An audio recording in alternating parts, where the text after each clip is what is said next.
Hello, what's crack-a-lacking, guys? I'm just gonna listen here, make sure my audio's working. Um, it's April though.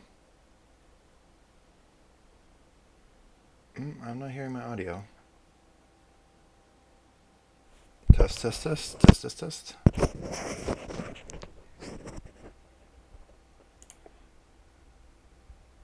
Test, test, test. Okay, yeah, it's good. So, hope you're doing well. Hope you're doing well. I've got some replays to get through, and let's do it. Let's do it. So, first one here. I, let's go. Let's go. I'll just go in order of how they appear here. So Tanker is the first one. He's got micro, micro, micro. He's going as Greenskins up against Vampire Coast. So let's check that one out.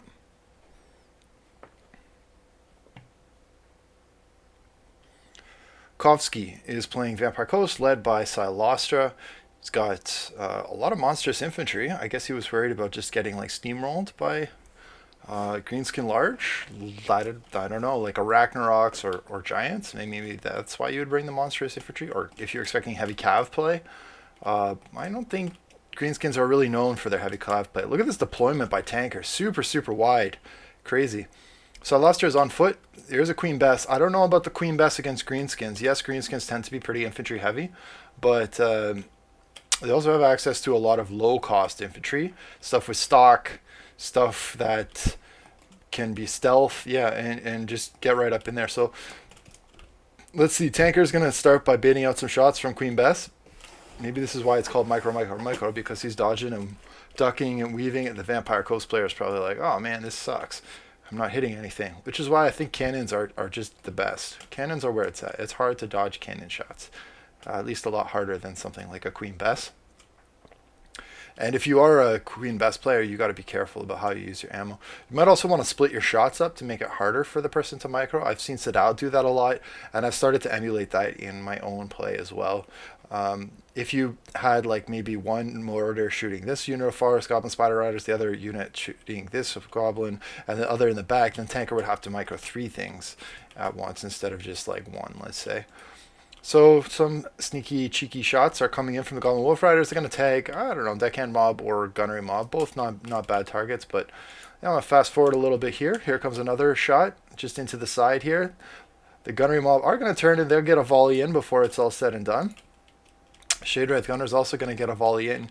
That one almost breaks the leadership of these Goblin Wolf Fighters, despite them only losing a single model. The spookiness of those Shade Wraiths is definitely something that these guys do not like.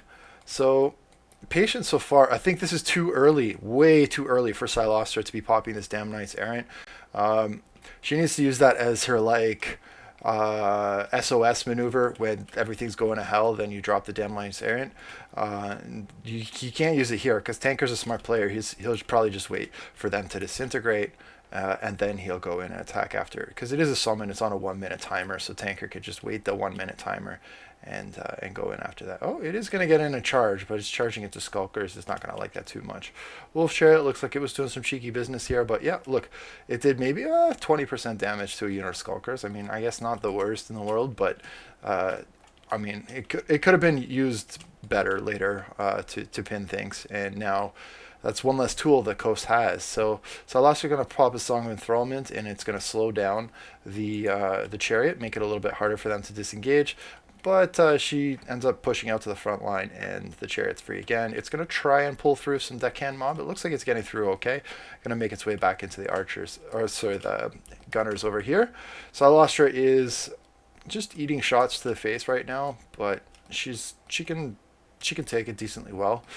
She is ethereal, but I don't know. I'm not seeing any heals over here, so I guess any damage on Silosher is permanent. And of course, it's Vampire Coast. If you lose your Lord, you probably have lost the game.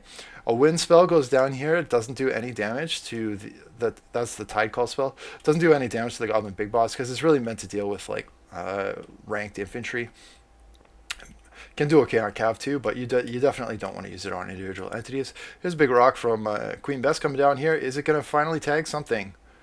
Kind of. Some Night Goblin archers that were routing anyway. So that's like a $1,500 cannon down to half ammo, and maybe it shot some archers, but it is still online and firing. So, it's the story is not over for Queen Bess, and it might continue to do some work here and there. And certainly it's putting pressure on Tanker to continue to advance and be aggressive.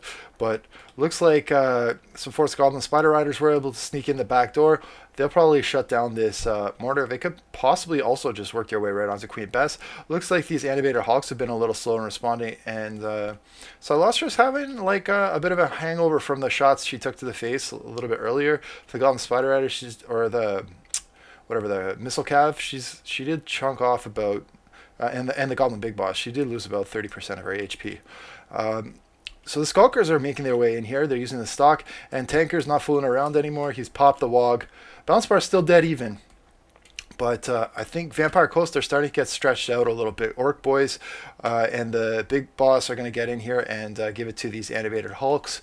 And there's not much left that's going to screen Silastra. Remember, sorry, the Queen Bess and Silastra, this is kind of like the sweet spot, even though they are right up on the edge of the map, and anything that breaks here, like you just saw a unit just go right off the map. He's basically hugging the edge of the map here, but Tanker does have a few tools of shooting. Oh, here's a tie call, so here it should do much better. Yeah, it did about 10% damage, slows him down, side charge. Yeah, it's pretty good stuff. I do like the chevrons on the Orc Boys, by the way, because I find that in order for orcs to be effective, they do need a couple of chevrons to just keep them in combat long enough for them to actually use their pretty solid weapon strength. 34 weapon strength for a basic infantry unit is not bad, but what holds them back is usually the leadership, and leadership can be usually remedied by a couple of chevrons. So Orc Boys coming in here, chasing after Silastra. Shade Wraith Gunners are going to get hit by this chariot and mucked up. They are still shooting though. They're trying to shoot the Goblin Big Boss. They might be obstructed by the cannon. So Queen Bess is actually protecting the Goblin Big Boss in this case from the Shade Wraith Gunner shots. Taigo is going to go down here, just whiff on the Orc Boys. But over here, these guys are crumping, and they're going to start whacking and smacking a lot of the Deckhand mob. On the other hand, the animated Hulks should do a pretty good beat down to them in return. So pretty even across the board right here.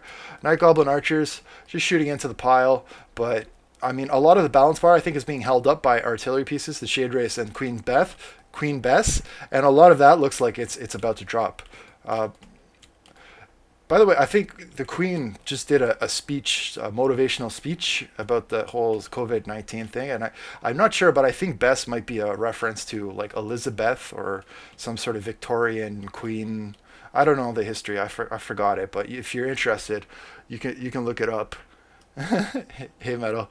Yes, it is indeed April. It is indeed April. So, I mean, Vampire Coast, I mean, they got some tea still. The Bloody River Depth Guard are going strong. They still have a unit of animated Hulks here. Silastra's still alive, and it is pretty atrocious, but Grimgor's in here, and he's going to give the business to these animated Hulks. On the other hand, the leadership is being braced by the Goblin Big Boss. So instead of keeping his heroes together, which is what some people do, Tanker's opted to spread his heroes kind of out onto each flank. So he has one Goblin Big Boss on the left flank, one on the right flank, mostly as a leadership anchor, and then Grimgor on the side. I don't know if that's the best tactic.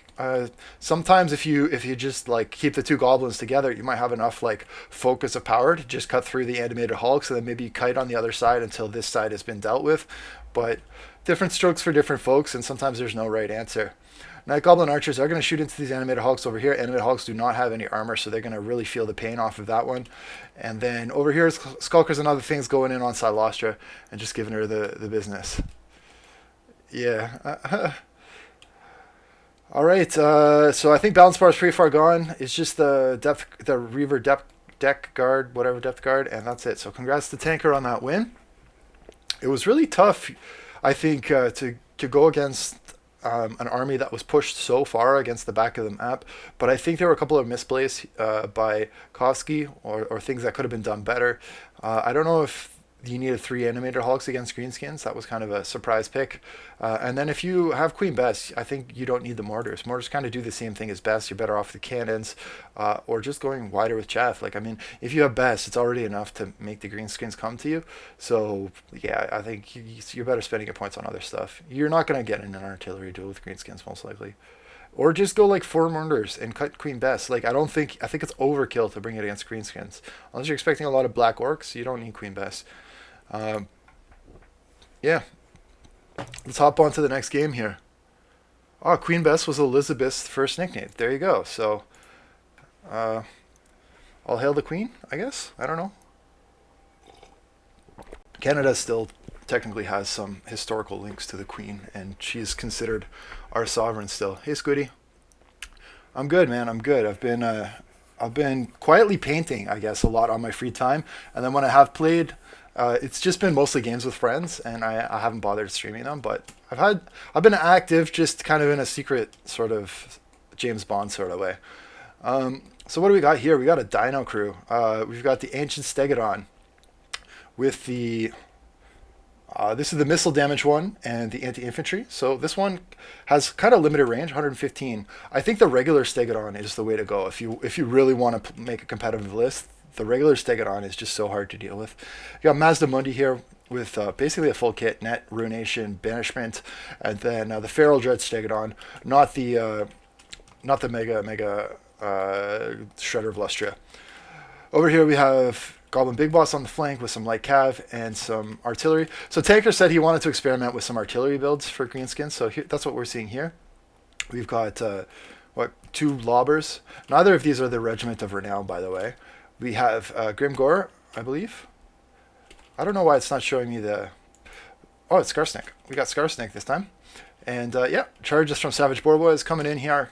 Gonna try and take down some of this chaff. So... these rock lobbers are not going to do great against the dino, so Tanker is using them to try and take out the chaff first, which is absolutely the right approach. If you can get rid of some of the chaff and kite the big dinos, then at the end you have a chance of getting a full surround on the dinos and just kind of winning with numbers. But if you can't kite the dinos and get rid of that chaff, you're in trouble. Usually. Well, here he's got a full surround. So this is one of those full surround opportunities I was talking about. But the Saurus are like right next door. They're gonna drop some speary, pokey stuff into the backs of these large units. But yeah, that is a full surround on the dino, and that might cost the Lizardman player the dino. He should have had the dino in the spears at all times. Here that he's shooting at. Goblin Big Boss. I don't really know what it's shooting at right now. Anyway. More rocks coming into the Saurus. The Saurus have got to get into the action. They're just standing around. Okay, here they go. Over here we've got Skarsnik going up against Mazdamundi. Mazdamundi full surround, so tough spot for him to be in. He's got Skulkers who are snaring his movement. He's got Skarsnik whacking on him. And it doesn't look like he's forced the attack order onto Skarsnik, so he's just whacking on Orc Biggins, which do have anti-large, by the way. If you look at their kit, 33 weapon damage with anti-large. Not tons of AP, so they might have a little bit of trouble getting through Mazdamundi, but Mazdamundi is fully surrounded here. Ruination of Cities is a waste on artillery piece. I mean, it did a little bit of damage, but it didn't even break the artillery piece. Probably cost Mazdamundi 200 gold to bring that. I think the Skink is shooting at the artillery piece, but if I'm the Lizardman player, I'm not going to shoot the artillery piece. I'm going to shoot the leadership, because Greenskins are like desperate for leadership. They only get 3 characters with leadership, and the big bosses have like a really small HP pool. Like if you look at it, well, what is it, like about 2,000 maybe? I don't know why it's not like, yeah, I don't know why it's showing Skarsnik, but yeah, anyway, it's not very big. It's about 2,000. It's a lot less than this Feral, who is just beating the crap out of everything over here. My goodness. Skarsnik is whacking on all the large units one at a time though, and Mazdamundi is breaking. So if the leadership goes down, that's an issue for monstrous units. Like monstrous infantry and big ass monsters, they're one of their few weaknesses.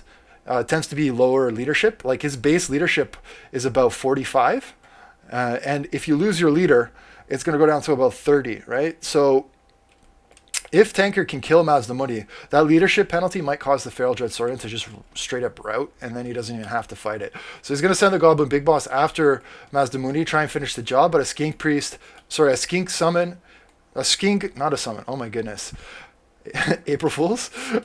A Skink infantry blob is going to just come over there and try and bail out Mundi to buy him enough time to maybe rally.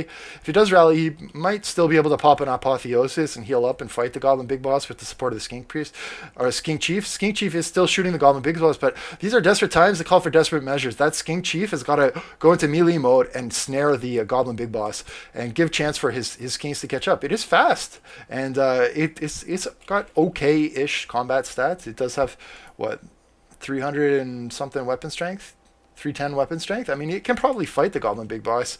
Uh, maybe in one-on-one. I don't know. They're both kind of low-tier heroes. But you can certainly cycle charge an isolated Goblin Big Boss. But yeah, with Money down, you saw the Feral Jetsorian broke right away. And that goes to the Greenskins with the artillery. Three Goblin Lobbers were able to hold out against a very heavy Dino build. That is a little bit surprising. But these Biggins and the Skulkers certainly paid dividends. And I think the Lizardmen did not have enough attention focused on just gooning out the Greenskin leadership. Skarsnik, he was in there whacking on Monday the whole time and not taking any shots in return, and the Goblin Big Bosses were pretty much free to do whatever they wanted because there was only infantry and then the super large dinos who couldn't really get on them very well. So nice one there, Tank. It was definitely a different style of game than I've seen in a while, certainly from Greenskins. Okay, next up we've got Festus going up against Ratchet Cowboy, Ticket Cowboy, I don't know, whatever. Festus playing Chaos, so you don't see Chaos too much here. We got Svigold, no caster. He's opting to go a little bit wider instead with the Trolls. He's got some anti-infantry. He's got a little bit of, anti-air. He's got some snares. He's got a bit of hitting power. I like his build overall. The only thing is I still think for 400 gold, just bring a caster. It's almost always worth it to bring a caster. I do understand that Chaos is expensive though, so if there's a faction you're going to want to cut it, maybe Chaos, but we got Goblins across the front line. We have the Night Goblin ROR here with the Poison and the Unbreakable right in the front. I guess the plan is for them to just buy some time. We've got a Doom Diver on the side, and this is an interesting map because you have basically a choke point right here, and you've got the opportunity to flank round on the far side, but it's going to take a little bit of time to kind of get around here. You can also flank here, but that also takes days. So there's definitely a choke point here, and it looks like Greenskins are trying to funnel Festus into that choke point and tie him up on the ROR Night Goblins, which are not going to break, right? What are we seeing in the back line? Double Arachnarok Spiders. That is cool stuff. You don't see that too often. And Wurzag. So Wurzag going to go crazy. Maybe he was expecting like a double Shaggoth type build, which could be really good against Greenskins because they are vulnerable to Terror Routing. And having two Arachnarok Spiders is a good answer to a double Shaggoth build. Because they do have anti-large, they've got really good combat stats, AP, all of that. They can shoot. They got decent speed. I mean, they'll have a bit of trouble catching a Shaggoth, but if you have some snares and other things, you can certainly do it. Wurzag's got basically a full kit, so he does have the effigy, so he could effigy and then send the two Arachnaroks against a Shaggoth type build. Over here, the Marauder Horsemen, it looks like they did try and dive the Doom Divers. They did get counterattacked from the Arachnaroks and other things, so they lost most of their HP. The Doom Diver catapults did get broken though, so at least it takes a bit of pressure off. In terms of cost effectiveness, maybe slightly in favor of Chaos, but not entirely. Losing 3 units of skirmish cav to take out 2 catapults, 1,500 gold versus 1,500 gold, more or less, for the 2 catapults is kind of a wash. But it is tying up a lot of resources. You got some skirmishers going into the back line. You got some Orc Biggins headed into the back line, which means that they're not fighting on the front line. So in terms of like how much is being used to deal with that, maybe it still is working out in Festus's favor. Demon Spear are going to get in here. They are going to apply a poison debuff to the Arachnarok Spider, which is going to help give the Chaos Warriors a little bit more of a fighting chance. They're also going to lower the melee attack a little bit. The Armored Chaos Trolls are going to go over here and try and maybe break off these Goblins who are wavering in leadership. A Wog gets popped, which is going to keep them fighting just that much longer, but Arachnarok's in trouble here, fighting in a full unit of Chaos Warriors with Halberds. Over here, this unit of Goblins is going to get wrecked pretty soon. A little bit of balling up going on here. I think we did see a Brainbuster coming down from Wurzag, doing a little bit of damage to Chaos Infantry, but nothing too bad. Aspiring Champions are chilling in the back here. I would like to see the Trolls go after the Arachnarok instead of going after the Spears, because the Spears, you're going to get more value banging on the Arachnarok. Plus, the mass will keep the Arachnarok locked in place. Doom Diver Catapult has just rallied. He's going to shoot in at, I guess, the remnants of the infantry here. I think Festus could be pushing this infantry forward here. I'd like to see them maybe pressure that left flank. Svigold is a tank, too. Like, he's not going to die anytime soon. You can definitely throw him into combat, and he's almost like I don't know, apply and forget type of lord. Like, you just, I wanted to say forgive and forget, but it's not. There's no forgiveness involved. But it's just like you throw him in there, you wash your hands clean, and for the most part, like unless he's fully surrounded, like he's gonna keep fighting. So Biggins are going to try and whack on the trolls, but yeah, these trolls are pretty healthy. As long as they don't get terror routed from the Arachnarok, I think they should do pretty well here. Greenskin Infantry is like barely holding, but Wurzag has already popped his Wog, and unless he gets into combat, there's going to be no more Wogs coming. Arachnarok's going hard in the back line here, trying to route some stuff. I think she will be able to route the Demon Spew, who are wavering in leadership. If you are wavering in leadership, you probably don't want to run towards a unit with terror. In the back, the Marauder Horsemen Archers have been wrapped up by Force Golem Spider Riders and some Spears, so I think that they will be shortly making their exodus from this map. Remember this, there's the poison effect from those Spider Riders that's going to apply to the Horsemen in the back there. The Arachnarok is still going strong. This Arachnarok's at full HP. It's going to go after Svigold, try and just take him out. Oh, big charge going down there, taking off almost 20% of his HP with one charge. So I think the other unit of Trolls has got to respond to that. Basically, the Trolls have got to shadow the Arachnarok. Wherever the Arachnarok goes, the Trolls have got to go. These Chaos Marauders have also got to do a switch with these Halberds. The Halberds have got to fall back with the Trolls, go after the Arachnarok, and these Marauders need to get in combat and start fighting the Orc Boys. These guys can also fall back. You got a full surround if you bring these 3 units in here to fight the Orc Boys, and then pull back your Trolls and Halberds to go deal with the Arachnarok. Over here, it is getting pretty dicey for some of the Chaos Infantry. These Halberds are holding tough, but Svigold is here, have no fear. If he pops the stand your ground leadership buff, it might keep the Halberds fighting a little bit longer, but getting very, very low on leadership here. If they break, that's going to be bad news for Chaos. It'll be basically a full rout. Chaos Trolls, Armored Chaos Trolls, are not known for wanting to fight terror-causing units.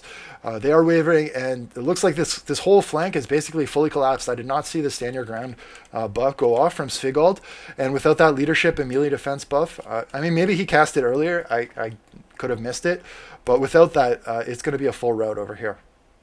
Demon Spew are going hard still, surprisingly, against the Biggins. They'll do pretty well in there and against the Spears.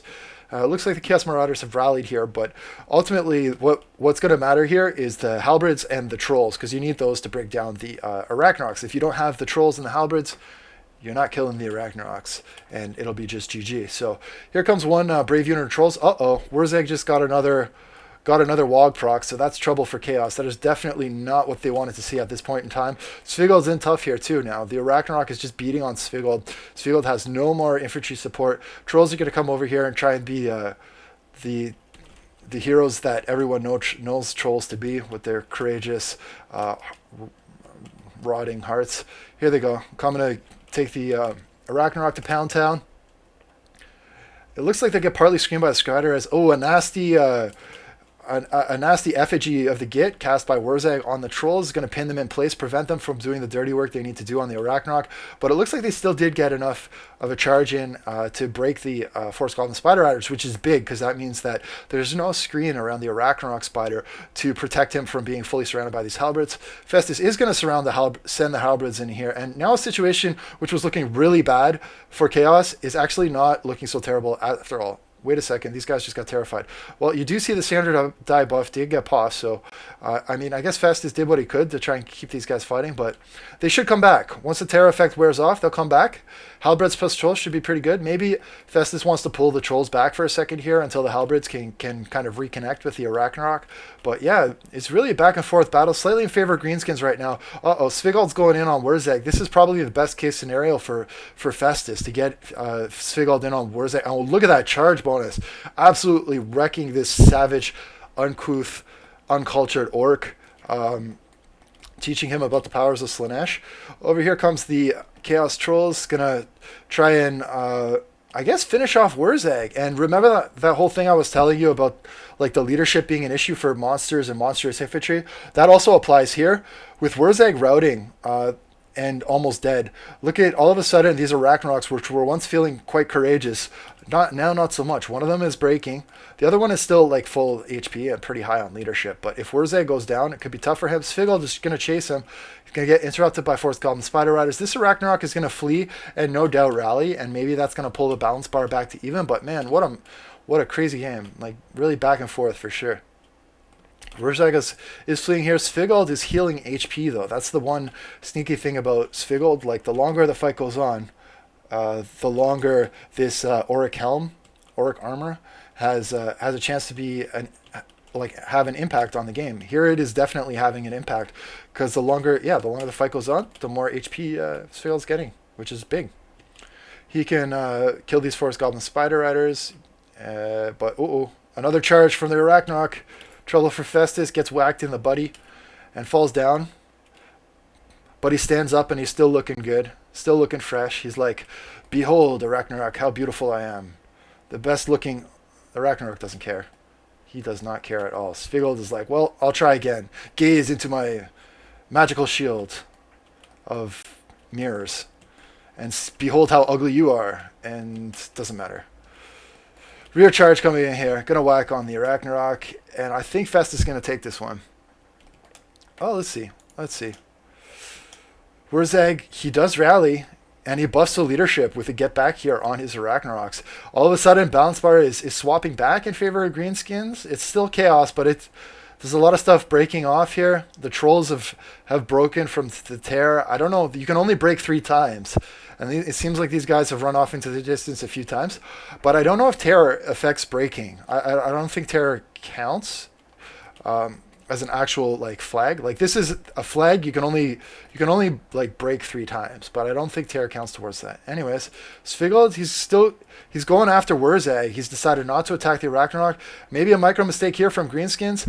Svigold does dash in there. He whiffs on his first attack. He's gonna stick to his man though, ducking and weaving through the trees. Gets another hit in on Wurzag. Can he cut down Wurzag? Because I think he absolutely needs to finish Wurzag off if he's going to have a chance of winning this. He does. Down goes Wurzag. And down goes an Arachnarok from the leadership penalty. Now it's a full surround on the Arachnarok Spider. And I think this is it for Festus. So Svigold just finally... finding his way onto Wurzag. Seems like that was the secret for this game, just getting Svigold onto Wurzag. He had to take a bunch of hits from the Arachnaroks to finally find his man, but he did do it, and persistence paid off for the champion of Slaanesh. We are on to another game featuring Sixpath and Azraels, who is, French from France and living in Montreal, so I got another buddy here. Cool. Sixpath is repping Michigan, like Detroit. So we got the uncouth Greenskins going up against the spooky Vampire Coast. So we've got Silostra Deerfin on the crab. How cool is that? It's literally like the back of the ship strapped onto a huge ass crab. That is awesome. Look at that art. Amazing. I don't know how Silostra's strapped on there. She's just kind of like floating. Like, if you're a ghost, you probably don't need to even be on top of the mount, but why not, right? It just looks cool. Over here from Sixpath, we got a giant and the Arachnarok Queen. Arachnarok Queen is absolutely my hands down, I think, favorite unit on the Greenskins roster. Probably the most OP, because you get these hatchlings. I would wait until you get a little closer to drop the hatchlings, because they are on a timer once you summon them, and they're going to waste a lot of time like closing this gap. Probably they're going to disintegrate before they even reach the front line, so you got to be selective about when you drop them. Excuse me. Deck droppers over here. It looks like they're being screened by the Goblin Wolf Rider Archers. Savage Orcs pushing up in the front line. Savage Orcs should do well as long as leadership isn't an issue. Remember, these guys do cause fear, and these guys have poverty leadership, 61 leadership. So if they take any damage on the way in, they're not going to stick around to fight through. Even though their combat stats are good with WOG and all of that, they would shred it. Still, leadership is an issue if you're going up against undead. If you're Silostra, tough decision. Do you think you can get in a cycle charge or two, just buy yourself a little more time for shooting? I don't know. Azrael's got his cannon in here. Probably, is it shooting the Thief Robbers? I'm not sure. But these deck droppers are certainly not where they want to be. The Morgre's Marauders are doing short work on them. I think the cannon, I'm not sure if the cannon is shooting the Morgre's Marauders, but certainly it would probably want to, I think the ideal target is the Arachnarok or the Giant or the Great Goblin Shaman. Goblin Shaman has a very, very small HP pool. Granted, it's a small target, but if you can tag it, take out the Greenskin leadership, that's huge. But these Goblin Wolf Riders are a perfect counter to the deck droppers. If you do see that, you got to pull the deck droppers back and just screen out these skirmishers with other things. So maybe you just drop a summon from Silastra or I don't know what. But actually, I don't think Azrael's has a really good counter to these skirmishers on his roster. Just looking at what he's brought. The Lamprey's Revenge might be one of the best ones. Rear Charge coming in here from Six Path, but it looks like one of the unit models just got caught up on the Lamprey's Revenge. That gives just enough time for Azrael's to rotate and respond to that. And I think these Squeak Hoppers are in trouble. They're going to need to get out of there. Goblin Big Boss is there. He's going to brace their leadership, and they're gonna keep harassing this back line. Meanwhile, in the front line, yeah, this is what I said. Probably this is Azrael's best counter to these guys for now. Just send a summon unit that can just, occupy them for a little bit. Even if it does die, it'll just screen for a little while. But the Giant and the Arachnarok are going to be a huge problem for the Vampire Coast to take down. I think these Bloody Reavers plus this Lamprey's Revenge are probably going to have to find a way to respond to that. I've never really liked the Lamprey's Revenge. They have regeneration, and I think they're best used probably in a kite build, but not in a hold the line type of scenario, which is like what most of the army looks to be built around for this Silastra build. Because they do have regeneration, and if you're kind of in a hold the line sort of stance, you're not going to get full value off of that regen. Over here, we do see a big cast coming down from Silastra. It's going to rip across the line and erase some goblins and some savage orcs, maybe. It's a lot of wins to kill some goblins. 300 gold maybe for the goblins, and that's almost 20 wins of magic. So I don't know. I always feel like I feel like almost always that spell is overkill, but Bounce Bar dead even here. It looks like the Giant and the Arachnarok are a little bit unsure where to go here, as is the Goblin Big Boss. The summon from Silastra, the Rotting Prometheans, is going to buy a little bit of time here, but I do think Giant plus Arachnarok plus the Shaman plus the Goblin Big Boss can probably beat these guys down pretty quickly, even though they are summons. What needs to be happening is these Reavers need to be going in here on the large, and the Rotting Prometheans need to be snaring the large while the Reavers do their work. But yeah, same thing here. I think Lamprey's Revenge, they need to be in here with the Bloody Reaver Death Guard, because the Bloody Reaver Death Guard is probably the best answer to these super large units. Silastra is in a good spot though. She is whacking on Savage Orcs. That's an excellent place for her to be, going up against infantry on her anti-infantry ass-kicking mount, and she's certainly doing that. Bounce Bar's still pretty even, but Silastra is like down on a lot of her tricks. No more summons. The Carronade is getting crumbled here. Lamprey's Revenge, they do have like guns. Are they shooting anything? I don't know. This unit's always been like, what is it doing? What are you even doing, Lamprey's Revenge? I feel like I don't know. I hate this unit. It's 1,500 gold, and I never feel like it does anything.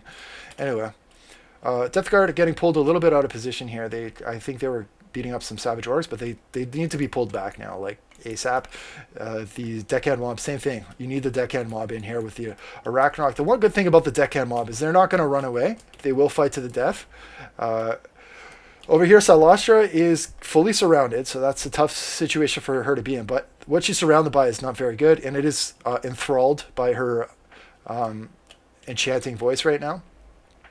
They are chipping her down though. Look at all these 3 Goblin Archers just doing work on her. Chariot can also shoot her, so there's no heals for Silastra. I do think like the Giant and the Arachnarok pick was actually a really good pick. I like that from Six Path.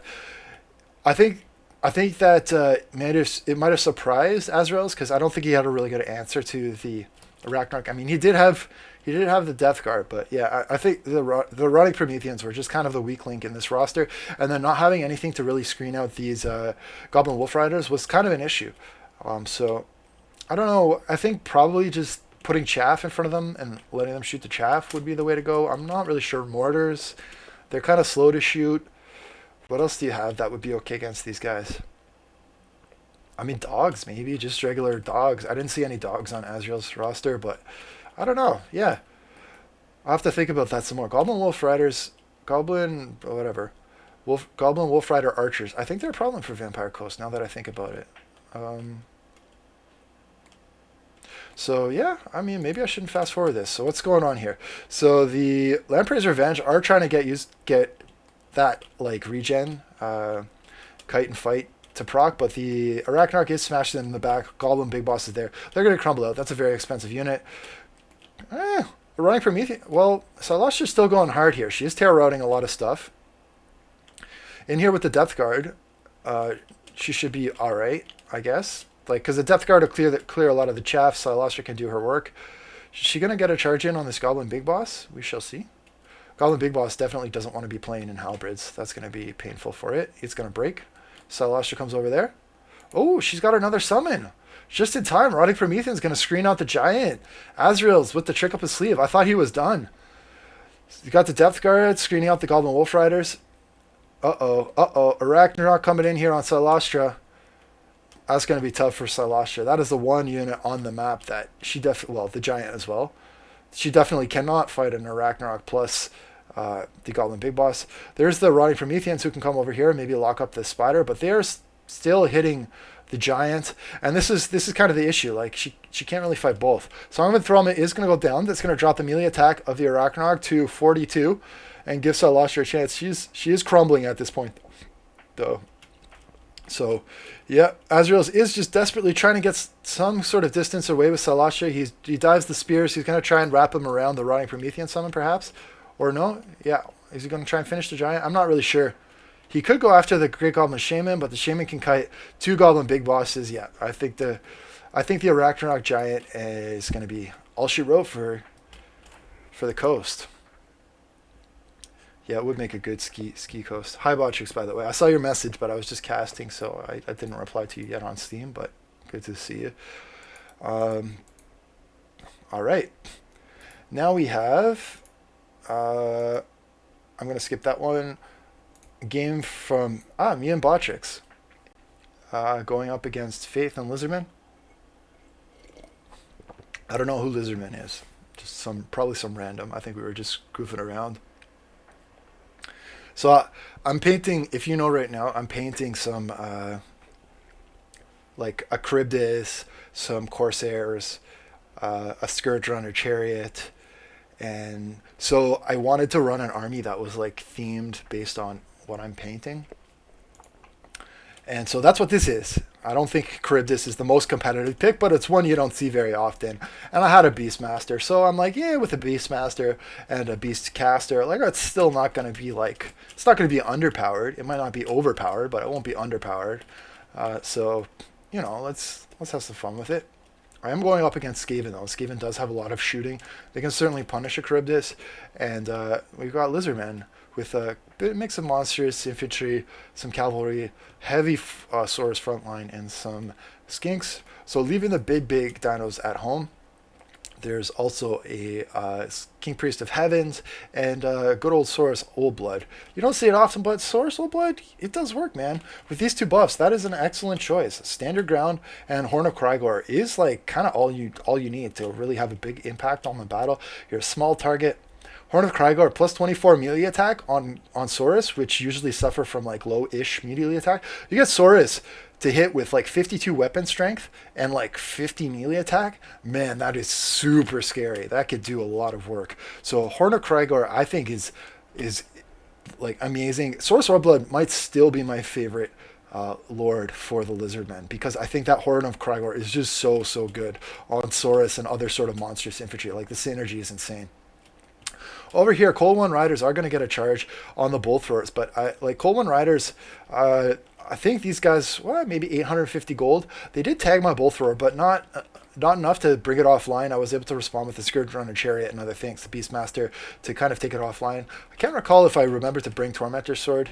I think I forgot it, yeah. Tormentor Sword is usually an auto pick for me when I bring the Beastmaster, so I would have been able to just like Tormentor Sword those guys for diving the backline. But yeah, I think it was cost-effective trade for me. I was able to respond to it in enough time. I'm going to slow this down. There's a lot happening right now. Let's check in on Botrix's flank. We've got Cold One Riders trying to work their way in here. Botrix has rotated some Thunderers around here. He's got Slayers on the side. Over here, we've got the frontline engagement. So Dwarf Warriors coming up against Saurus. We've got Skinks. Yeah, just across the board. I am going to get in charge with my Dread Spears, I guess. And Blades of Blood Queen. I went really high tier on my infantry because I was having it just for fun build. On the far side, we do have the Slayers and my Charybdis and the Scourge Runner responding to the Dwarfang Menace. So these flares, these Doom Flayers are in trouble here. Definitely do not want to be going up against the Charybdis and Slayers. The speed of the Scourge Runner was helpful here because I was using it almost like a backline cav just to catch things. It is like, what, 84 speed? Doom Flayers are like around 80 speed. So yeah, Scourge Runner is definitely helpful there. This is not the ROR one, but still. In the back, the Giselles, it looks like they're kind of open. So if I can maybe slip the Scourge Runner up through the side, I might have an opportunity there. Over here, we got the Monstrous Infantry. Crocswords coming in here, pounding on some Dread Spears and Blades of the Blood Queen. We've got Plague Monks in here on the Blades of the Blood Queen. Blades of the Blood Queen will beat the shit out of the Plague Monks, but the Crocswords will be an issue too, but yeah, Spears, anti-large. It's kind of a... I do think that I should come out on top here. Witch Elves are going to dive in here, maybe divert some of the attention of the Crocswords from my blades, very expensive Blades of the Blood Queen. Krebs is going to come over here and support as well. Let's check in on Botrix over here. So the Cold One Riders have repositioned on the far flank, looking like they're trying to make their way into the cannon, but the Slayers are responding to that, and they're in perfect position to deal with that. Over here, we do have the Saurus Oldblood, who has probably popped his buff on the Saurus Warriors.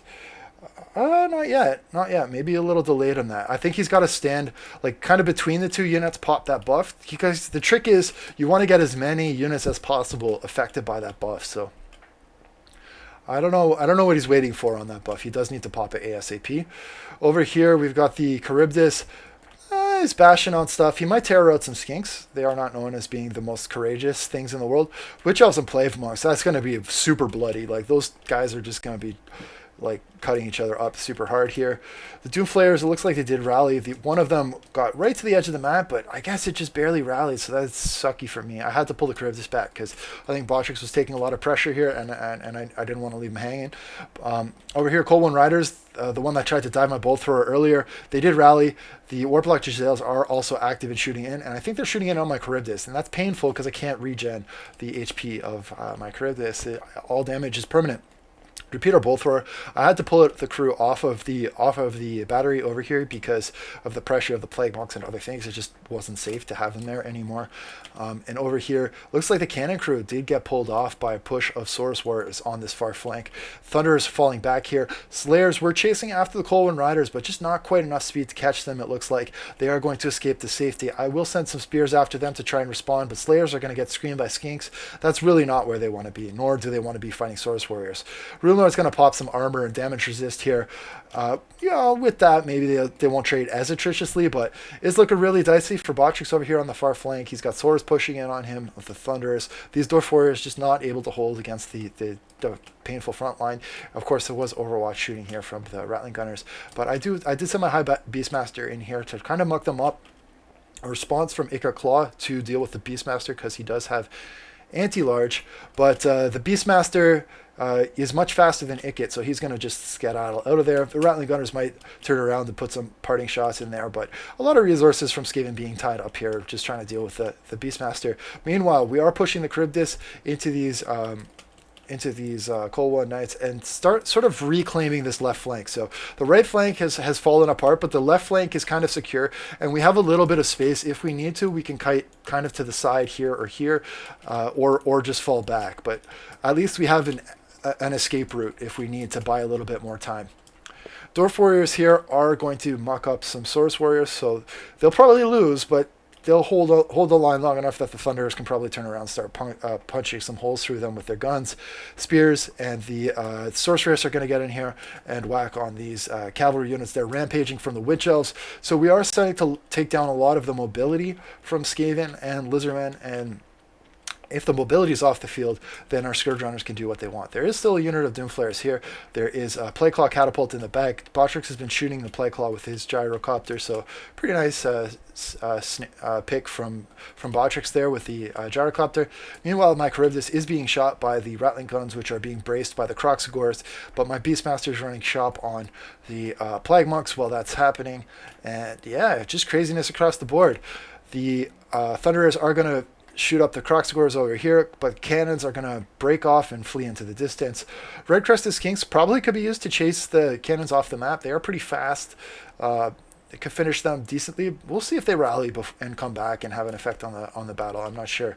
Longbeards are way off in the distance over here. It's going to take them a while to come back and be a factor in this fight. But the double Charybdis beating the crap out of an assassin who had gotten onto something. I don't know what, if it was my sorceress or beastmaster, but Charybdis pulled over there to help out, and they break it with no problem. Over here, we do have a major fight going on. Source Warrior is going up against the very tattered Blades of the Blood Queen. I'm pumping every bit of magic I can into them. Stand your ground. I've got Westfin's Wild Form bumping their weapon strength. Westfin's Wild Form puts these guys at 130 armor. It just dropped, but it was 130 armor, and then their weapon damage goes up to like 50 or 60 per unit model with AP and anti-infantry. So they were definitely putting out some work. They're already up to 160 kills, just going crazy on Plague Monks and Saurus, Skinks, whatever they can get their hands on. Doing Hellebron proud, which I don't even have Hellebron in this matchup, but hey. Charybdis over here. I'm going to get a charge with the Black Ark Corsairs, or they're going to charge me. I'm not sure. They still have some ammo, so maybe not the best thing to dive them in here, but I don't know. Skinks are pretty fast. They might have been able to catch me anyway. 46 speed versus 30 speed, so I probably couldn't have kited them anyways. So yeah, Beastmaster going to get a smashing on there, but this is big. Ikit's going to say hello to my little friends. 2 Charybdis beating on Ikit should be able to take him out pretty quickly. And the Gyro Bomber from Botchix just helping me to suppress these Rattling Gunners and make it so that these Charybdis are not being shot while they give their business to Ikit. So I think if Ikit goes down, we should be in pretty good shape here. Let's see. Assassin does rally. He's going to be chasing after my Reaper Bolt Thrower crew, which was low, but the presence of the Beastmaster is enough to scare him away, and he just... he's had no more. His cannon crew going to get charged by some Skink Chiefs. The rest of the Lizardman infantry is pushing hard to the back line, trying to get into these Thunderers and cannon crews. The Thunderers are going to have to fall back as quickly as they can go with their stunty door flags, which is not very quick. I'm going to send in some Dread Spears here, just try and buy a little bit of time, but those Dread Spears have absolutely no chance of holding the line versus all of this infantry. So really the question was, could I pull these Charybdis back in time to sort of like use them as chariots and just give the Thunderers enough space to get in some shots before they get run over. I mean, I had a decision here. I wasn't really sure what the best approach was. Either I go for the leadership here and just try and smash the Swords or Blood, or I try and go back here and like basically help Botchix set up kind of a concave firing arc. Then I drop my Charybdis in the middle. And it looks like ultimately I decided to go with the Charybdis in the middle and Chariot play from the Beastmaster. So the Beastmaster is just doing everything he can to just slow down the relentless advance of these Saurus Warriors. They've almost got into these Thunderers. These Dread Spears, which have broken before, I think have rallied. They're going to come back here and try and interrupt again. I'm going to just throw my Sorceress in there to the Wolves against the Saurus Warriors. And... just do everything I can to give some space to these Thunderers, but we are getting a little bit of separation here. The Beastmaster and the Terror of the Charybdii are breaking off these red-crested Skinks, and all of a sudden Botchix has got at least a safe spot for this unit of Thunderers. This unit of Thunderers, 14 models, I think they're going to go off the map, and they do. So we rescued one of them, but not the other one. Gyro Bomber over here is out of ammunition, and the Rune Lord kind of got left out to dry here because we did commit the 2 Charybdis to secure the Thunderers, and he was like just in here with his Longbeards and Slayers and everything else. The cannon does get back up. The Rattling Gunners are awkwardly shooting the cannon. I don't know. It's not a bad thing, but they could also just turn and finish the Rune Lord. I might be tempted to shoot the Rune Lord. Botchix is shooting in on the Saurus Oldblood, so he is, I think, making the right choice to try and chip down the leadership there. And the Thunderers are doing some work now, so I think the Skinks have got to like fan out maybe. Send the Saurus Oldblood in there. Something with shields has got to take those Thunderer shots, and the Saurus are the only one with shields. But this is spooky now for the Lizardmen. I don't think they have the tools to deal with 2 Charybdii at this stage in the game. So I fast forward a little bit. The Gyro Bomber had some decisions to make. Like, does it go after the Plague Monks and try and like rescue the Rune Lord? Does it go after the Rattling Gunners? Me and Botchix were talking this through, and we were kind of like trying to decide: do we want to interrupt the Rattling Gunners so that the Charybdii don't get shot, or do we want to go rescue the Rune Lord? Looks like Botchix kind of in the end we kind of did half and half. So some shots are going to come in here on the Charybdii, but yeah, over here I think the Beastmaster is able to get into the Rattling Gunners just in the nick of time, sort of. This Charybdis still does get shot to pieces, but yeah. Charybdis, this one's still pretty healthy, and there's nothing else that's going to take him down with the spears off the map. So, yeah, Botric Slutter is they're just showing that dwarves can hustle if they need to. They do get in one last shot. On to the next game. I kind of wanted to see the kill count of the Executioners at the end of that one. I think they were like around 200. It was pretty cool. They were just going ham. Yeah. All right, so now let's do. Oh, we got. So this is a quick battle I did. I have fun with this one. I've been running like balanced builds on ladder more and more lately, just because you never know what to expect, and if you don't have the tools to deal with anything, there'll be certain games you just lose because you don't have an answer to whatever it is. And if you run balanced, you kind of always have a fighting chance. So here's my balanced build.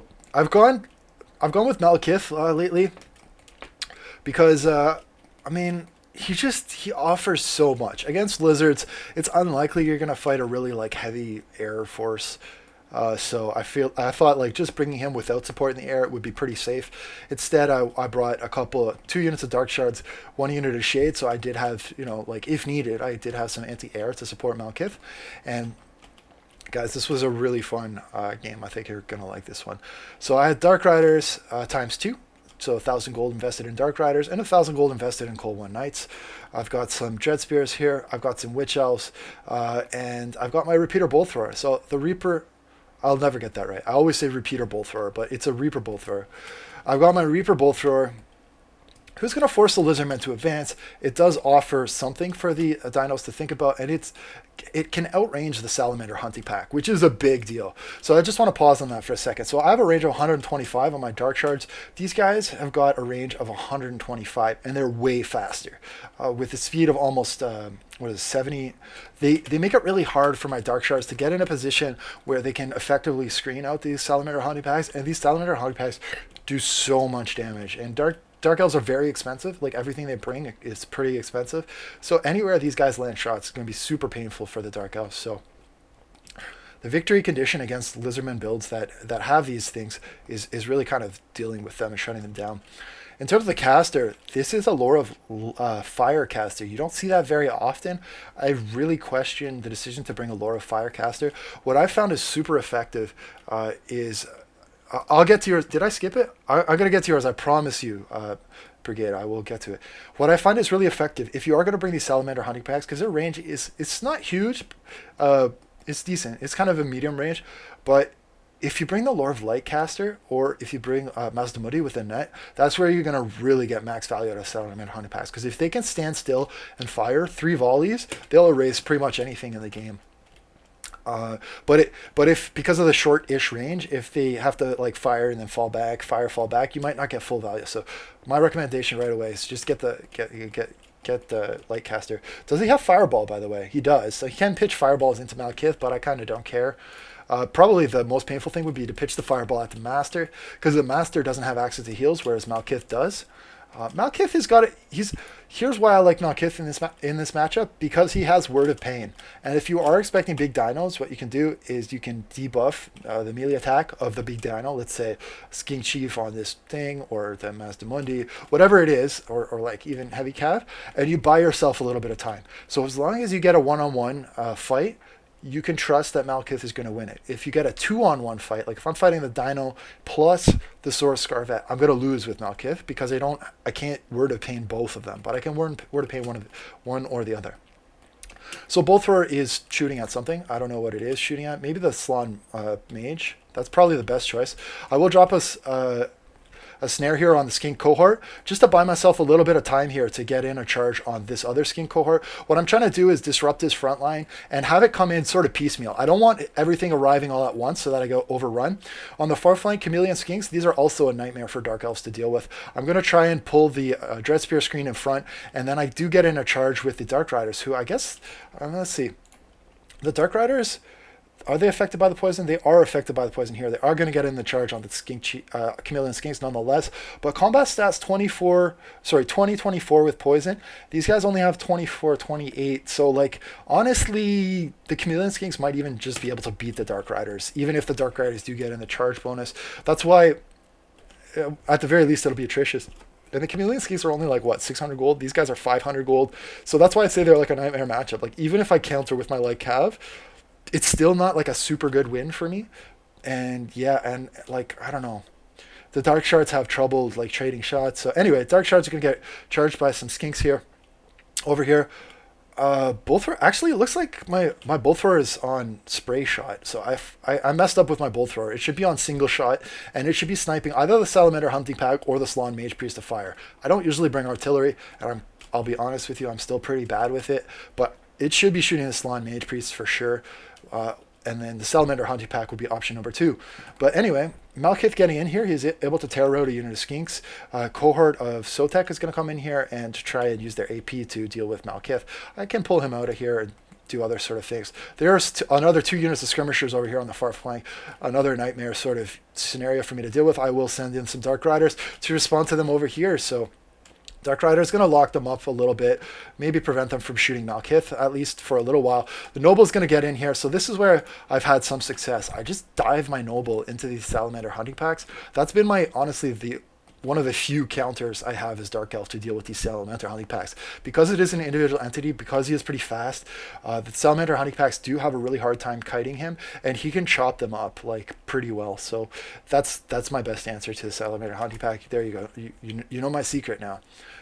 But if you had a light caster, like this guy, he made a mistake right here. He's got this Sora Scarvet. It's got Deadly Onslaught. It's got Foe Seeker. And he sent it into my Dark Riders with shields. If he sends it into the back of my Master, he could probably kill my Master. And then I'm just like shit out of luck against the Salamander Hunting Pack. Honestly, these Chameleon Skinks, they can just... it says they're losing, but 2v1, they can probably just fight the Dark Riders on their own. Like, I don't think they need any help there. But this is trouble. The Salon Mage Priest has been isolated here.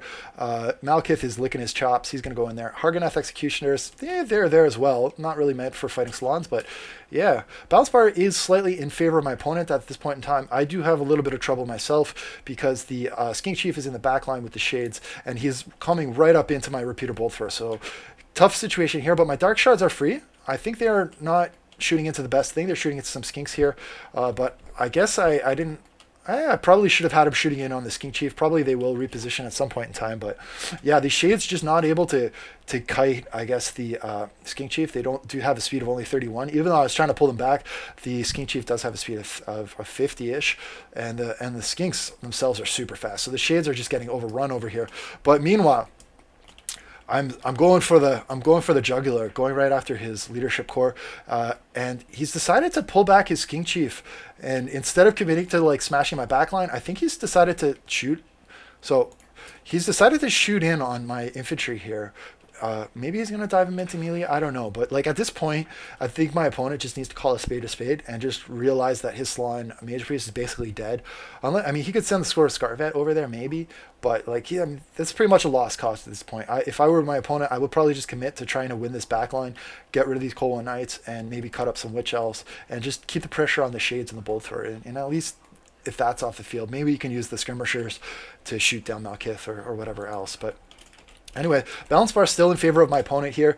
The Master has been able to almost break off the Salamander Hunting Pack. The Sora Scarvet is going to chase after the Master. This is what I was talking about. Like, I can't leave my Master in sustained combat against the Salamander Hunting Pack if the Sora Scarvet is there.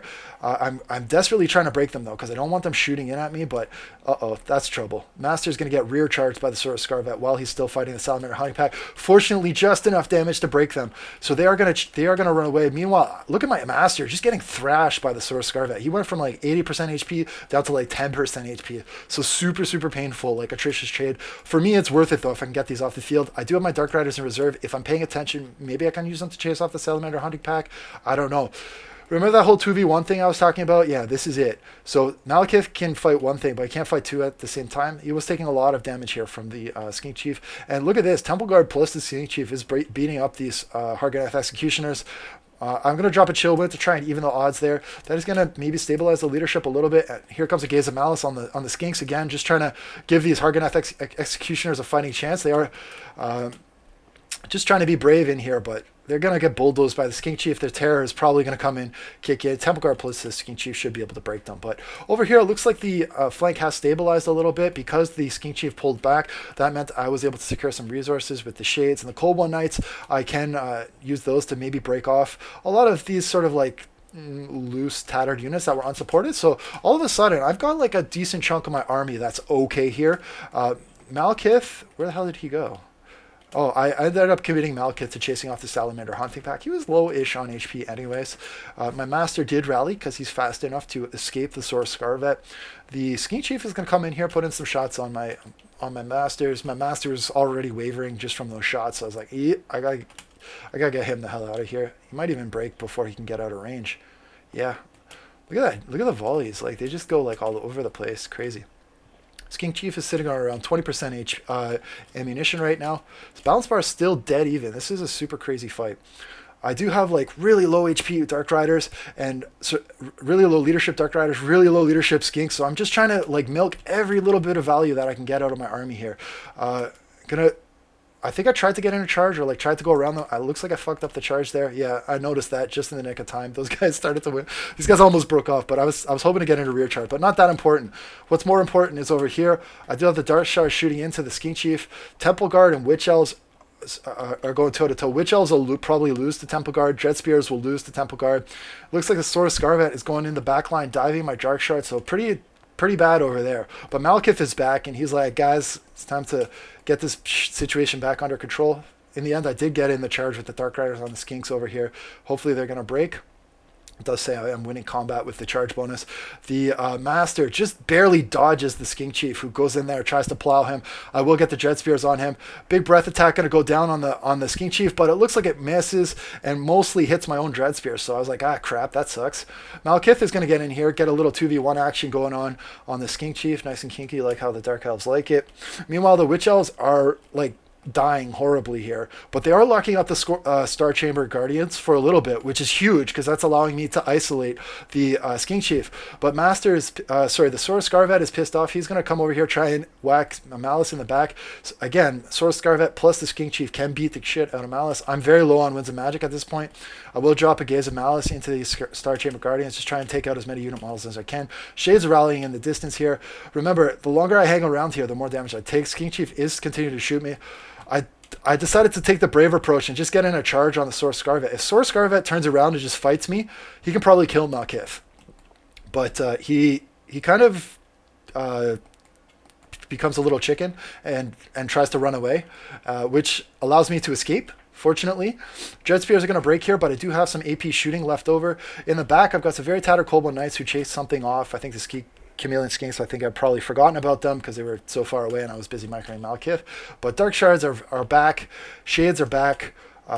Dark Riders and Master are back. And these units have been hunted down by the Dark Riders.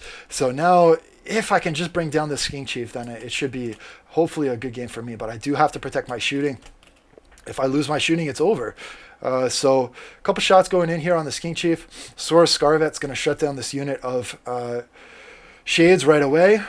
I don't really know what to do with these Dark Riders. They kind of have no good targets. In the end, I guess I just throw them to the Skink Chief, who's going to almost immediately terror route them. But that little bit of a screen allows my Dark Riders to get in. My Cold One Knights to get in a surround on the Skink Chief, on the Saurus Scarvet. My God, words! I can't do words. Dark Shards are in here, so now it's a bit of a mosh pit. We've got Saurus Scarvet and Skink Chief mashing up on Cold One Knights. I drop a breath attack, but that fucking animation from the Skink Chief, he just rampaged jumped forward into the Cold One Knights just as I dropped the breath. Super painful. I didn't get to use my breath attack on him, but Saurus Scarvet took a little bit of damage from the Cold One Knights, just enough that a charge from Malekith was able to tail route him. Now we've got the Star Chamber Guardians in here with the Skink Chief. They are buffering him a little bit, and like the Cold One Knights are not going to stand around very long, but a stand your ground buff from Malekith going to keep them going. But now they're rampaging in Star Chamber Guardians plus the Skink Chief. If they do terror route, then it's going to be really tough for me to bring them down. But fortunately, mobility's off of the field for the most part from them. Dark Shards are going to shoot in here. Shades are going to shoot in here. And without the leadership on the field, the Sword of Scarvet's gone, so there's no encourage effect. They are going to kick the bucket, and I should be able to pull this one out. So crazy game. Very, very well played to my opponent there. That was super tough. Yeah, maybe Kindle. Oh, okay, Kindle Flame. Okay, that's why he brought it. So extra damage there. I mean, I don't know.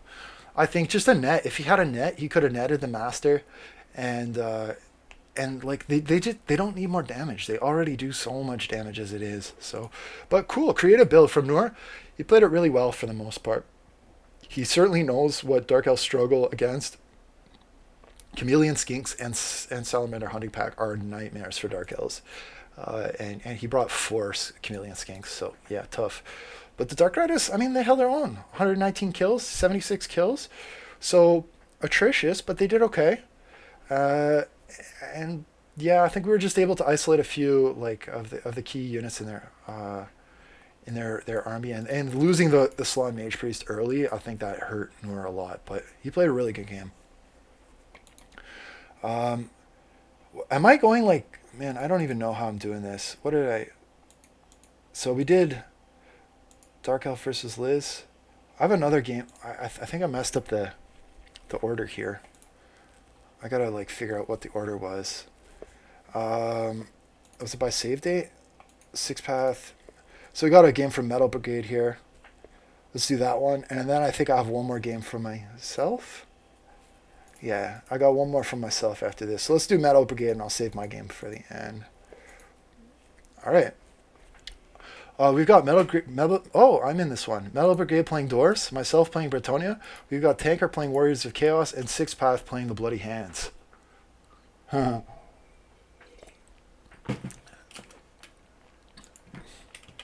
a good song. I don't know. I don't know if it's actually a good song, but it's a catchy song. All right, so we got Metal Brigade with Grombrindle, the white-bearded monstrosity. 2 Thunderers, 2 Rangers. Actually, I really like his build. Maybe 2 Goblobbers or whatever is too much, but could be okay against Norska and Chaos. We'll see. He's got Bugman's Rangers on the flanks. He's got Iron Drakes. He's got Thunderers. He's got Pegasus Knights. No, just kidding. Those aren't Dwarves. Those are my guys. Haha. What do I have? I tried to bring a very competitive Bretonnian army, at least what I thought was competitive. So I brought Lewin. I brought Pegasus Knights.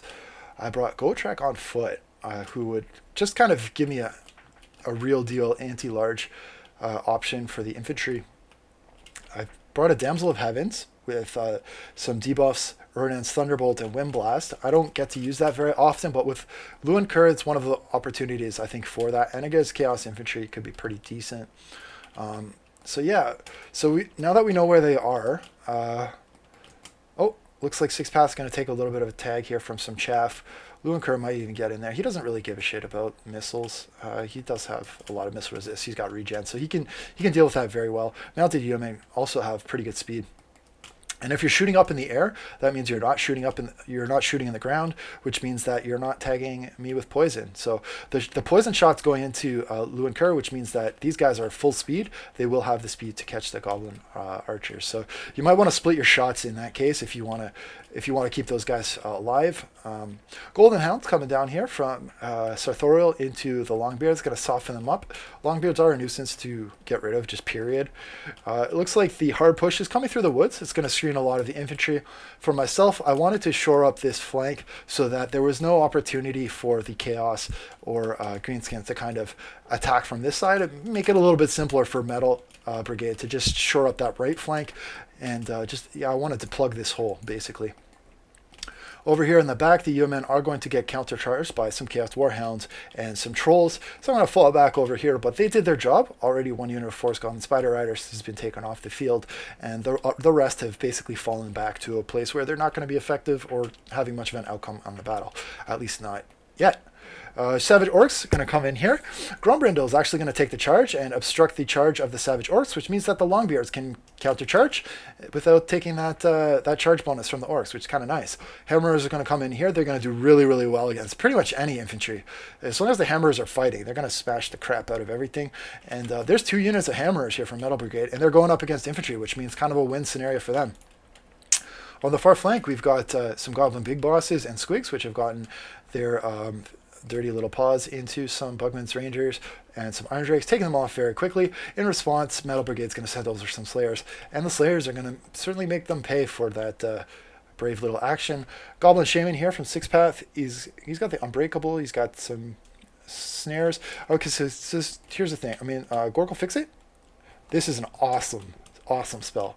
It debuffs speed, but you don't need it against the doors, because doors are generally pretty slow. I mean, you could use it on Slayers maybe if you wanted to do like some sort of sneaky play, but generally you probably would have been better off rotated around to the other side and being used to tie down the super high mobility Pegasus Knights. Because remember, percentage slow, you're going to get max value on something with high movement speed, because like a reduction of speed of 50 like a 50 movement speed is going to work out to a lot more of a difference, I think, than a reduction of movement speed of, say, 20 units movement speed if it was used on the Slayers, for example.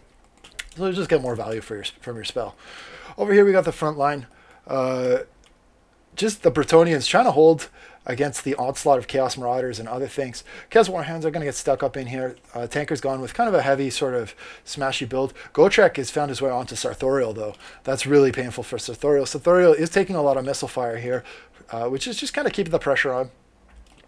He does have a lot of missile resistance, but he also has no way of like getting his HP back. And look at that Curse of the Midnight Wind. So a little bit of play and counterplay here. Wog is going to buff melee attack by 20. Curse of Midnight Wind going to lower melee attack by 24. So actually, this whole pocket here, because they're blobbed up, they have less melee attack than had the Wog not even been procced. Also, dropping the armor down is going to mean that normally these like aspiring champions and other things that I would have a lot of trouble cutting through, they're gonna be in striking range. Now, Chaos Marauders 0 armor, they're gonna take a lot of damage from Men at Arms and other low tier chaff. Gotrek is gonna get caught up a little bit here in some Chaos Marauders as Sartorial escapes to the distance, but again, Peasant Archers just shooting in on Sartorial, giving him something to think about.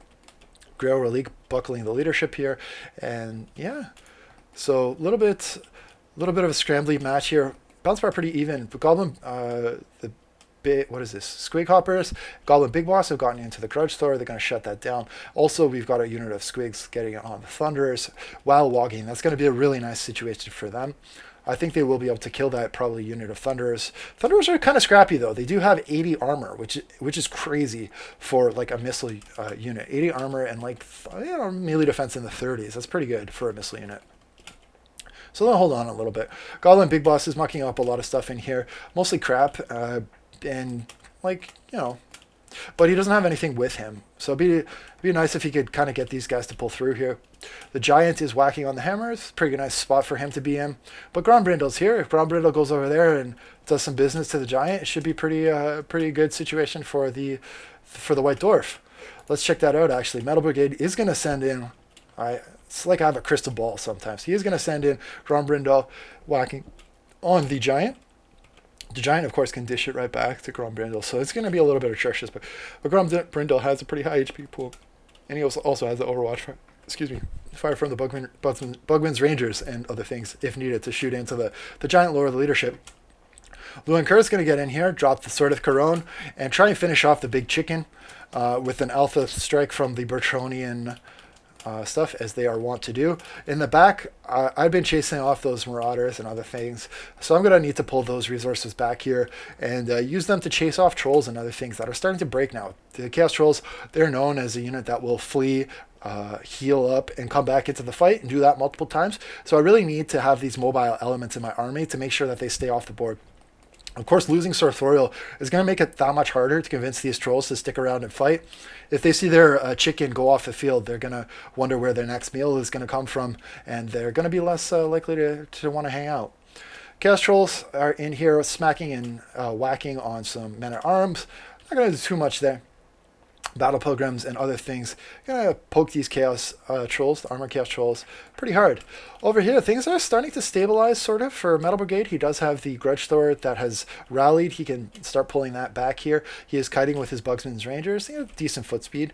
What is it, 33 versus the 37 speed of the big guns. The big guns could probably just stick with them, but instead he's going to send the big guns back here to deal with this unit of Thunderers and shut down this unit, this Grudge Thor, maybe not. They're going to run past them, take out the Thunderers first. Not a bad choice.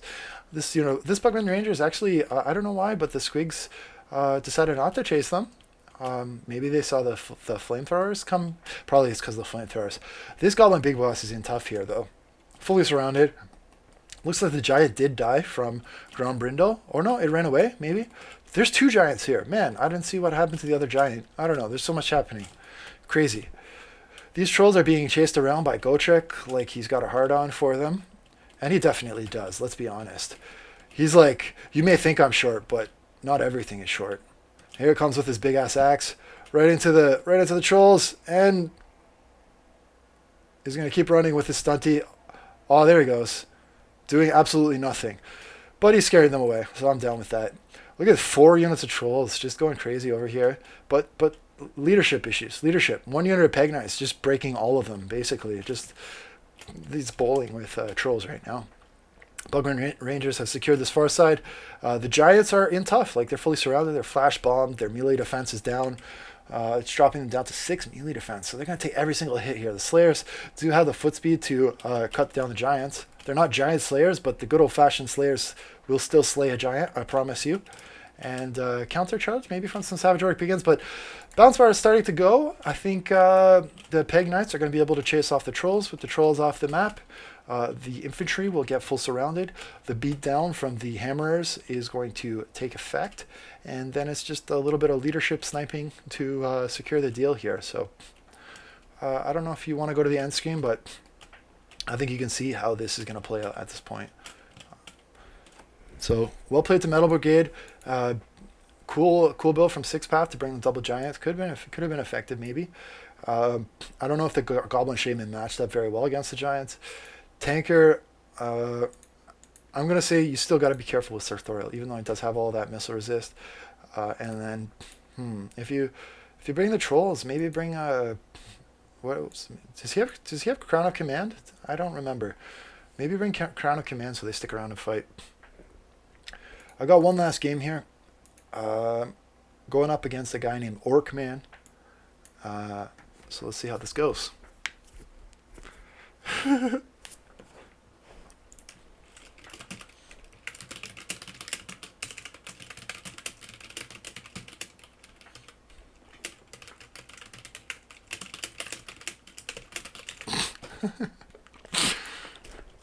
All right, so here we go with what am I fighting against? I've got a high Mage Priest. So yeah, the Slans look like they're hot. They're like popular these days, I guess is the word. We've got a Source Scarvet, which is a nightmare to deal with for Malkith anyways. Pretty heavy Saurus build. And hey look, the Hunting Pack again. So what do I have in response? Well, I got Malkith. So Malkith is an answer to pretty much all of the infantry that they have, and like Big Dinos. He's just a really flexible unit. The Hunting Pack over here is going to take some shots from the Scourge Runner. I do have larger range with the Scourge Runner, so I can, to a certain extent, just shoot them with the Scourge Runner. I'm just barely out of range. You see the edge of the range of the Hunting Pack is here, and I'm standing like literally right behind it. So if you just scooches up a little bit, you can probably get some shots in, but I'm going to use these Manticores like chariots to disrupt this front line. And while they're like kind of regrouping, I dropped a breath attack from Malkith. So I just chopped off about 30% of HP. Am I killing any models here? I don't know. I think he's microing his infantry really hard because they're getting interrupted, and I don't think he is. He's got 2 units of Hunting Pack. Keep in mind, I cannot see this unit. I don't think, because this is the Umbral Tide, so they should have stuck. Or maybe I can. Yeah, no, you can see the hidden icon is here. So I have no idea that there's a second unit of salamanders here. And now they're going to reveal themselves. They do have 2 units here. They can probably wreck my Scourge Runner. But over here, the double Manticore of Malkith doing work on the Saurus. They are within range of my Shades now, so Shades are chipping in a little bit of damage here too. But I need to get my Manticores out of here ASAP. They are fighting in Temple Guard now, and oh no, there they go, rampaging. That is disastrous. This Saurus Scarvet has got to be shadowing Malkith and those 2 Manticores. That's the best answer to that. He's a little late on the reply here. Of course, the Umbral Tide and other things can also deal really well with Malkith and the double Manticores, but they are, I guess, distracted by Witch Elves and the Scourge Runner right now. I will pull their Scourge Runner just out of range here again, try and continue to shoot and harass over here. I do have Spears and Blackguard and other things. I will try and wrap the Dark Riders around here, but yeah. I don't know. Maybe people think our Lizardmen are a counter to Dark Elves now. I'm not really sure. Terror Route's going in here on the Saurus, thank God. But Temple Guard are whacking on my Manticores. I did drop a Word of Pain here because I knew how important my Manticores were going to be, and I didn't want to see them just get straight up erased by the Temple Guard. Temple Guard do not have the best melee attack. Look, down to 0 melee attack, as Halberds units tend to do. So with the Word of Pain, I am able to keep my Manticore alive for like a decent amount of time. Honestly, maybe with the Word of Pain, I could just straight up fight the Temple Guard with 2 Manticores and Malkith. Malkith is up in the air though, and Umbral Tide's starting to shoot in on Malkith, doing some pretty good damage to him here. Hey, remember that Master thing? I told you, same trick here. I send the Master into the Umbral Tide. Umbral Tide are like, well, shit, I guess we'll stop shooting and go fight this Master. So they're going to do their like choky little breasts on the Master, and I'm going to give absolutely 0 fucks. Over here, the Malkith's going to dive in on the background, hit the Slann Mage Priest, and it's kind of the same thing. Like, if this Saurus Scarvet is not with the Slann Mage Priest, then it's trouble for them. Like, the Temple Guard and the Saurus Scarvet are like, they're designed to protect the Slann, and if they get stretched from the Slann, it's trouble. But he is going to get a rear charge here, potentially on Malkith. My Word of Pain is down because I popped it already on the Temple Guard. I did see him coming. I anticipated that, but I don't think I'm going to get it off in time. He is going to take a lot of damage here. Yeah, okay, I did just barely drop it, but I couldn't drop it as quickly as I wanted to. And Potion of Strength, Deadly Onslaught, it's just super painful here. But Word of Pain still dropping melee attack down to 9. Malkith's going to escape here, but keep in mind, Word of Pain is not like a cheap spell. I think it's like 10, 11 wins of magic. Let's see. Oh no, 8 wins of magic. Actually, that's not too bad. Probably I could have broken off this unit of Saurus Warriors had I put in a rear charge with Malkith there. They are wavering here. That would have freed up the unit of Blackguard. In the end, I drop a Breath Attack here on these Saurus Warriors. I'm going to follow it up with a charge here. But yeah, I could probably pinball Malkith from here to here, break both of them, and I'll free up 2 units of Blackguard, which would certainly be helpful. But the Master has been able to lock up at least 1 unit of Salamander Hunting Pack. The other unit of Salamander Hunting Pack, I'm not sure where they are. Oh yeah, they're over here. I guess I sent my Witch Elves on a suicide mission to just screen them out. I'm not really sure. But yeah, I don't know. Maybe they'll come back. Maybe they won't. But as long as Malkith isn't taking the shots in this critical fight, I'm kind of okay with that. Saurus Scarvet is over here, but he's going to get, like, I don't know, shot by Shades, I guess? No, I'm going to shoot the Slann Mage Priest first, because the Slann Mage Priest is the one with lower armor and heals. So he has 45 armor. If I put the shots into the Saurus Scarvet, he has 95 armor. So between the 2 targets, you always want to shoot the Slann before you shoot the Saurus Scarvet, especially if the Slann has heals. But yeah, now I think you can start to see that it's going a bit in my favor. I do have some resources over here that it looks like I've forgotten about, but the Master is chasing off the Salamander Hunting Pack into the distance here. Malkith, pretty low on HP though. I do have to be a little careful with him. Feral Manticore is going to dive the Skinks, prevent them from kiting. The Witch Elves should be able to chop them up pretty good. Feral Manticore rallies, going to get some cycle charges in here with my Chariot. Hopefully break some of this low tier stuff. And then Temple Guard and Blackguard are just whacking on each other. And now it's just, look at how low Malkith got here. He did take another charge from the Saurus Scarvet. So yeah, it was just kind of the same story as the other game against the Lizardmen.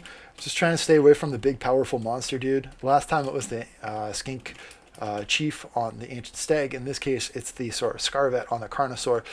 In both cases, Malkith got down to like almost nothing. But yeah, pulled it out. So, good game to Orkman. That was a tough build. I think this build was maybe better than the other one I fought against with the Fire Priest, but I think this maybe a little bit faster to react on the Saurus Scarvet would have been helpful for you. But yeah, fun games. I hope you enjoyed the stream, and I'll catch you around. Bye.